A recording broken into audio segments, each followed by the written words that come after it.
50 ওভারের ক্রিকেটে লিটন দাসের অবস্থা খুবই নাজুক। মানে এত সে একটা ক্রাইসিস মুভমেন্ট পার করছে।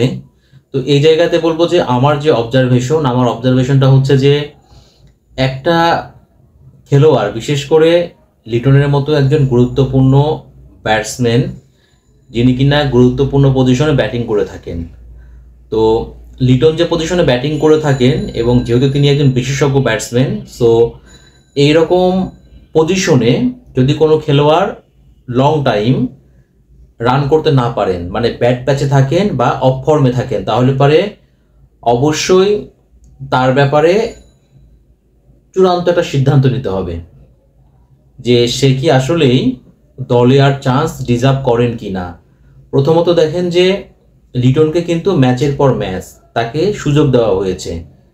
আমি কিন্তু 50 ওভারের ক্রিকেটের কথা বলছি। যদি আপনারা লিটনের 50 ওভারের ক্রিকেটে পারফরমেন্স দেখেন, মানে শ্রীলঙ্কার সঙ্গে প্রথম ওয়ানডেতে সে সুন্দর রানে আউট হয়েছে, এই জন্য আসলে বলা না লিটনের আসলেই 50 ওভারের ক্রিকেটে লিটন দাস তিনি একদমই ছন্দে নেই, তিনি একদমই এই সংস্করণে পারফরমেন্স করতে পারছেন না।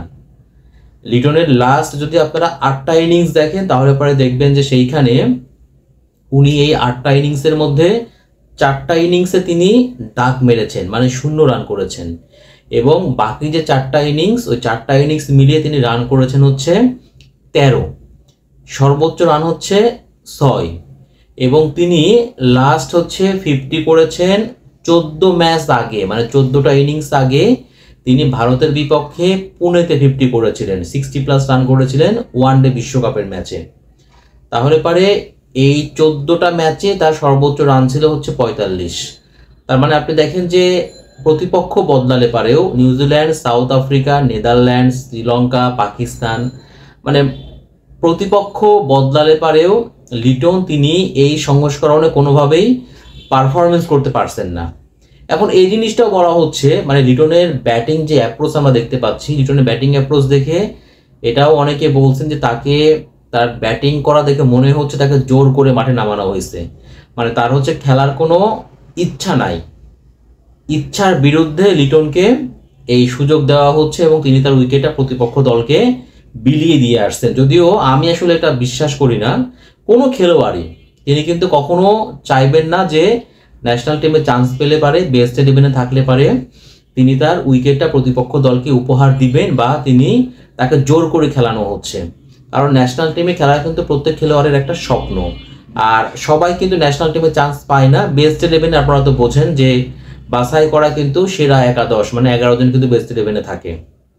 আমার মনে হচ্ছে লিটনের যে সমস্যা, লিটনের সমস্যা হচ্ছে মানসিক সমস্যা, মানসিকতায় প্রবলেম।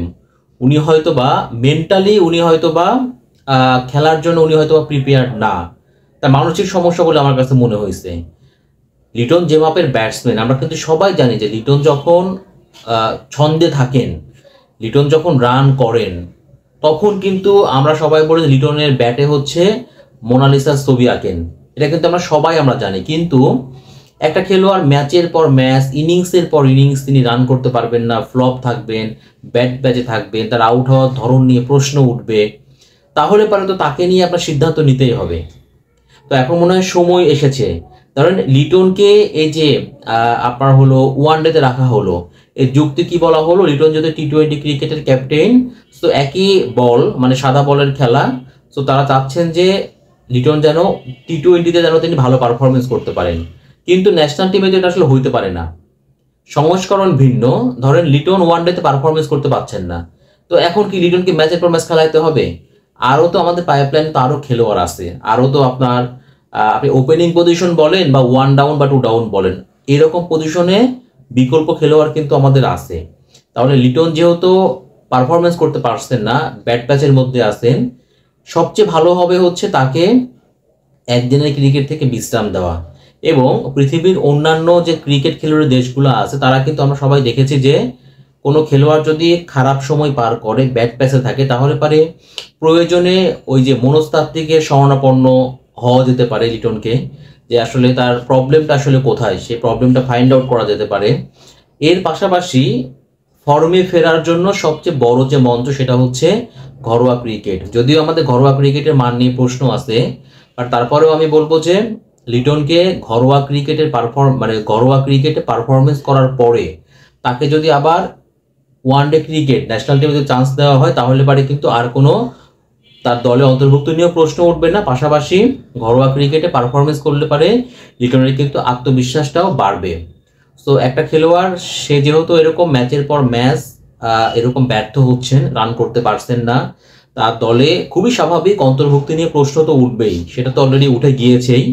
তো আমি মনে করি যে লিটনের ব্যাপারটা এখন ধরেন কোনো খেলোয়াড় সে কি নিজ থেকে বলবে যে আমি পরের সিরিজটা খেলবো না বা আমি বিশ্রাম নিব না, এটা কিন্তু সে কখনোই বলবে না। তো তাহলে পরে করতে হবে কি, শ্রীলঙ্কার সঙ্গে যেহেতু সে আছে এখানে কোনো কিছু বলার নাই, বাট এরপরে যে সিরিজটা খেলবে বাংলাদেশ দল ওয়ানডে খেলবে, সেখানে কিন্তু সিদ্ধান্ত নিতে হবে হচ্ছে নির্বাচকদের, এবং নির্বাচকদের উচিত হবে লিটনকে এটাও আশ্বস্ত করা তুমি ঘরোয়া ক্রিকেটে পারফরমেন্স করো, দেন পারফর্ম করে তুমি আবার ন্যাশনাল টিমে ব্যাক আসো। আমার মনে হয় এটা হচ্ছে সবার জন্য ভালো হবে। লিটন ঘরোয়া ক্রিকেটে পারফরমেন্স করবে, তার আত্মবিশ্বাস বাড়বে, তিনি আবার ন্যাশনাল টিমে কামব্যাক করবেন, পাশাপাশি নির্বাচকদের এই সিলেকশন প্রক্রিয়া নিয়েও তখন কিন্তু প্রশ্ন উঠবে না। বাট ন্যাশনাল টিমে কোনো খেলোয়াড়ই মানে এরকমটা হইতে পারে না যে যার টানা 14টা ম্যাচে কোনো 50 নাই এবং লাস্ট 8টা ম্যাচের মধ্যে 4টাতে ডাক মেরেছেন আর বাকি 4 ইনিংস মিলিয়ে রান হচ্ছে 13। এরকম একটা খেলোয়াড় ন্যাশনাল টিমের বেস্ট 11-এ, মানে দল তো পরের হিসাব, তিনি বেস্ট 11-এ আসেন, এটা কিন্তু মনে হয় না পৃথিবীর কোনো ক্রিকেট খেলোয়াড়ের দেশেই এরকম কোনো এত অফ ফর্মে থাকা, এত ব্যাড প্যাসের মধ্যে থাকা খেলোয়াড়কে তারা আসলে দলে সুযোগ দিবেন।